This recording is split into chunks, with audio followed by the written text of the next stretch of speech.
الحمدللہ یہ جھگڑے، یہ لڑائی اور یہ بکھیڑے اور ایک کشتی دنگل بازی نہیں تھی، سب آپس میں شیر و شکر ہو کر کے رہا کرتے تھے۔ لیکن جب ہندوستان کے اندر اسلام آیا، یہاں بھی کوئی لڑائی نہیں تھی، نہ ساؤتھ میں تھی اور نہ شرق میں تھی، نہ مغرب میں تھی، کہیں کوئی لڑائی نہیں تھی۔ تقریباً 375 کتنے 375 ہجری تک کہیں پورے ہندوستان کے اندر احناف بھی رہے، کہیں کنارے اور ساحلی علاقوں پر اہل حدیث تھے، یہاں تک کہ 350 سال تک الحمدللہ اہل حدیثوں کی حکومت باقاعدہ سندھ کے علاقے میں تھی۔ اسی لیے بشار المقدسی اپنے سفر نامے میں لکھتا ہے، کہتا ہے اللہ کی قسم جب میں نے سندھ ہندوستان کا مقابلہ کیا اور یہ آیا تھا 374 ہجری کے اندر آیا تھا، اور کہتا ہے کہ میں جب سندھ پہنچا تو وہاں دیکھا مسلمانوں کی اکثریت جو ہے اہل الحدیث کی ہے، ان کا مدرسہ ہے، ان کا ادارہ ہے اور وہاں عربی بولی جاتی ہے، اور کہتا اللہ کی قسم ہم نے دیکھا سندھ کے اہل حدیث بچے چرواہے جو ہیں وہ بھی عربی بولتے ہیں۔ کیا بولتے ہیں؟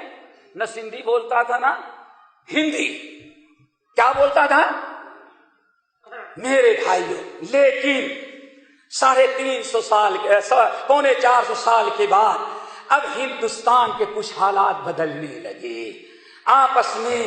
اب چونکہ فرقے بازی باطنیہ فرقہ پیدا ہوا، کرامیہ ہوا، فلاں ہوا، ان فرقوں نے جب شوشہ چھوڑنا شروع کیا تو اہل حق کو آپس میں لڑا دیا۔ اب آپس میں لڑائی ہوئی اور ایسی لڑائی ہوئی اور اس قدر آپس میں کہ اس اختلاف کو باقاعدہ کفر و اسلام کی شکل دے دی گئی۔ ہم بڑے مضمون کو سمیٹتے ہوئے ایک مثالیں اور دیتے ہیں۔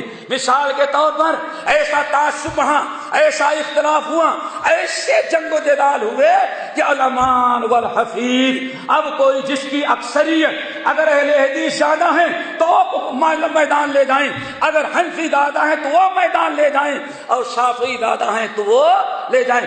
کیرلا میں کسی حنفی کو آباد ہونے کی اجازت نہیں۔ اور ابھی اللہ کی قسم 5 سال قبل کی بات ہے، اسی صوبے کرناٹک مشہور تجارتی شہر ہے، رمضان کے مہینے میں وہاں تھا، احناف نے مسجد بنانی چاہیے، ہمارے یوپی کے کچھ احناف تھے، مسجد بنانی چاہیے، شافعی حضرات نے ان کو مسجد بنانے کی اللہ کی قسم اجازت نہیں دی۔